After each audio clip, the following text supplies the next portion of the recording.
Paschimbanga agri marketing corporation লিমিটেডের অধীন সুফল বাংলার স্থায়ী বিপণীর শুভ উদ্বোধন করা হয়। সবজির চড়া দামে হিমশিম অবস্থা সাধারণ মধ্যবিত্ত থেকে নিম্নবিত্ত মানুষের। একদিকে যখন দাম বেড়েছে সবজি, তখন আবার আলু পেঁয়াজ ভিন রাজ্যে পাচার হচ্ছে বলে অভিযোগ।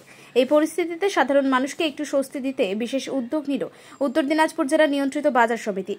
বৃহস্পতিবার বিকেল 4 ঘটিকায় রায়গঞ্জ শহরের সুপারমার্কেট চত্বরে পশ্চিমবঙ্গ সরকারের কৃষিজ বিপণন বিভাগের পরিচালনায় পশ্চিমবঙ্গ এগ্রি মার্কেটিং কর্পোরেশন লিমিটেডের অধীনে সুফল বাংলার স্থায়ী বিপণীর শুভ উদ্বোধন করা হয়।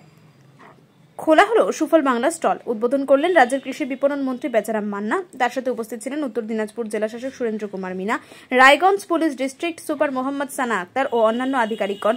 এছাড়া উপস্থিত ছিলেন রায়গঞ্জ পৌরসভার পৌর প্রশাসক সন্দীপ বিশ্বাস, সাধন বর্মন সহ সমস্ত কোঅর্ডিনেটররা।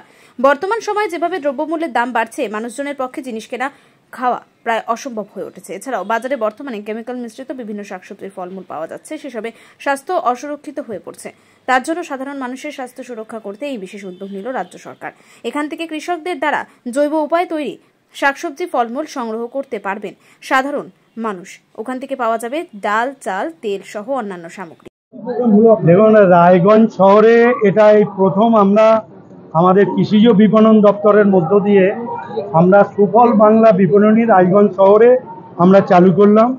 ইতিমধ্যেই আমরা রাজ্যে এটাকে নিয়ে 517টি আমরা এইরকম সুফল বাংলা বিপণনী চালু করলাম। তার মধ্যে 80টা হচ্ছে স্থায়ী, অর্থাৎ এটা 80 নম্বরে, বাকিগুলো সব হচ্ছে আমাদের ভ্রাম্যমান গাড়ি সিস্টেমে তৈরি করে। এর মূল কাজ যেটা, যে একদিকে কৃষকের যে ফসলের দাম তারা যাতে পায়, আর একদিকে শহরের ক্রেতারা যাতে সস্তা মূল্যে সবজি পায় সেটার ব্যবস্থা করা। এবং আজকের উপস্থিতি যা বুঝলাম যে এই সুফল বাংলা বিপণনী, এখানে মানুষের গ্রহণযোগ্যতা বাড়বে এবং প্রয়োজন অনুসারে আমাদের বললে আমরা এটা আরও বাড়াবো। আগামী দিনে আমাদের সারা রাজ্য জুড়ে আরও 100 বাড়াবার আমাদের পরিকল্পনা রয়েছে। এখানে সমস্ত রকম সবজি পাবেন এবং মুদিখানার দ্রব্য, যেটা আমাদের কৃষকের উৎপাদিত করা ডাল, তেল, এখানে টমেটো পিউরিফিকেশন করা হচ্ছে সেখানে মানে টমেটোর যে রান্না, ওটা লিকুইডটা দিলে টমেটোর মতোই টেস্ট পাওয়া যাবে, সেটাও এখানে আছে। সর্ষের তেল আছে এবং নানান রকমের মশলা রয়েছে এবং সমস্ত সবজি, ফল সমস্ত কিছু পাওয়া যাবে, যা আমাদের এই বাংলার কৃষকদের দ্বারা উৎপাদিত।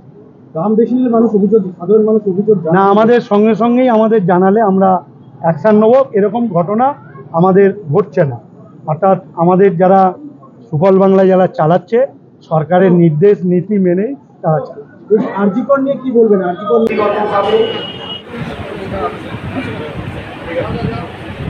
জয় বাবা গণেশ।